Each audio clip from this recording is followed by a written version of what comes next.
All right, back in the basement again today to talk about walking out a squat in a Rogue rack, or any rack for that matter, but Rogue tends to be the culprit here more often than not because they are a 49-inch wide rack when you're dealing with the 3x3 uprights like their Monster or Monster Light line.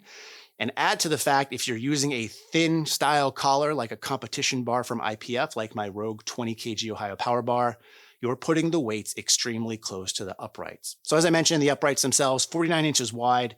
A normal barbell is about 51.5 inches between the inside collars. So about 1.25 inches on either side, not a lot of room. Combine that with the fact that some of these thin competition IPF bars have like 1/2 inch thick collars. You're talking with roughly 2 inches of space to spare on either side.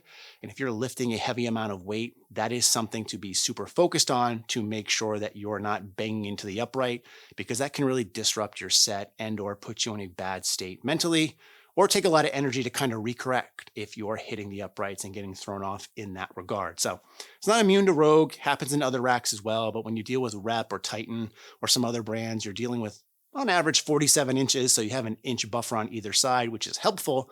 Or you can deal with bars with thicker collars, which are going to push the weights out, but in return might induce more whip or flex in the bar under heavier loads. So I have people reach out to me and say, hey, I'm running into this issue. What can I do? And oddly enough, a lot of them are asking about which bar they should buy instead to not have this problem. And I don't like to go that route, even though I have a ton of equipment here in the basement. I don't like to recommend people buy stuff when it's not necessary. I save that for myself and my own purchases. But my first response to them is just clean up your walkout. Now, easier said than done. I say that and give that advice all the time, but even I am not immune to clipping the uprights, especially on heavier loads, especially with thinner style competition collars. But I wanted to prove that it can be done, even for someone like me who doesn't have maybe the cleanest walkout. So what I did the other day, I came down here and loaded the bar up from 135 all the way up to 495 and just walked the bar out without clipping the uprights with that 20 kg Ohio Power Bar. Now, one of the things I will say is it took a lot more effort and focus to do so, which is fine because the end result was what I wanted, which was getting into position correctly with the weight that was loaded without clipping the barbell.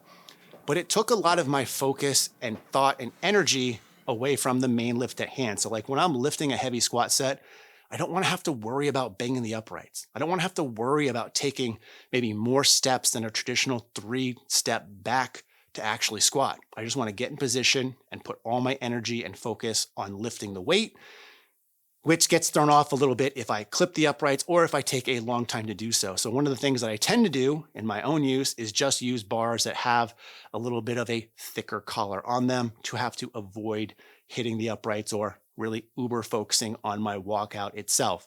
In a combo rack, it's usually not as bad because combos tend to be not as wide as 49 inches.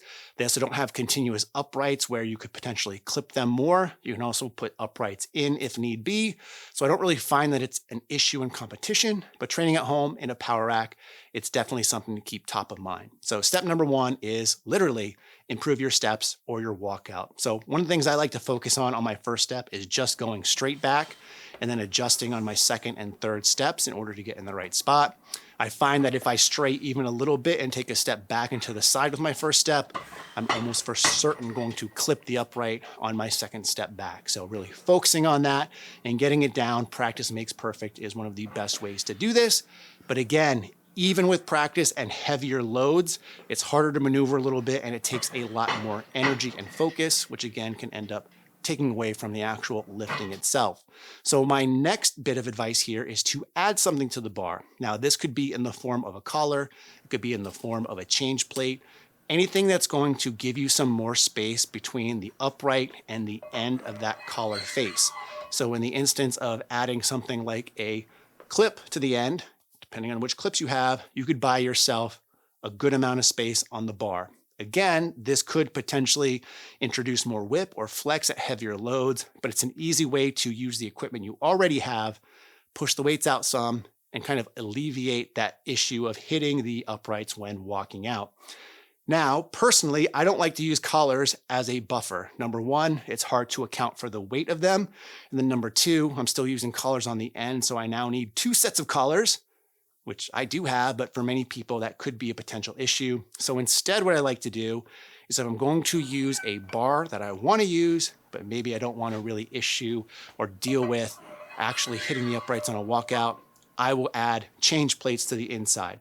Typically for me, I like to add 10-pound plates because they're a little bit thicker, give me a little bit more buffer, but you could also use 5 pounds or 2.5 pounds or whatever you have available to yourself. And what this is going to do, it's still going to push the weights out some, but you can accurately account for how much weight you're adding. So for instance, instead of starting with 135 on the bar, it might be 155 for your first set. And accordingly, you just add 20 pounds to what your normal plate math is.